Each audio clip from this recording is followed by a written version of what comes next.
హనుమకొండ జిల్లాలో వీధి కుక్కల బెడద మరోసారి తీవ్ర విషాదాన్ని మిగిల్చింది. న్యూ సాయంపేటలో అత్యంత దారుణమైన సంఘటన వెలుగు చూసింది. రోడ్డుపై నడుచుకుంటూ వెళుతున్న ఓ బాలికపై వీధి కుక్కలు మూకుమ్మడిగా దాడి చేయడంతో ఆ బాలిక తీవ్రంగా గాయపడింది. ఈ ఘటనకు సంబంధించిన సీసీ ఫుటేజ్ లభ్యం కావడంతో స్థానికులు భయాందోళన వ్యక్తం చేస్తున్నారు.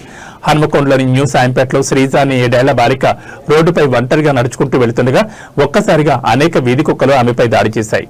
కుక్కలు ఆమెను కింద పడేసి తీవ్రంగా గాయపరిచాయి. బాలిక అరుపులు విన్న స్థానికులు వెంటనే అక్కడికి చేరుకుని పెద్దగా అరుస్తూ కుక్కలను తరిమికొట్టారు.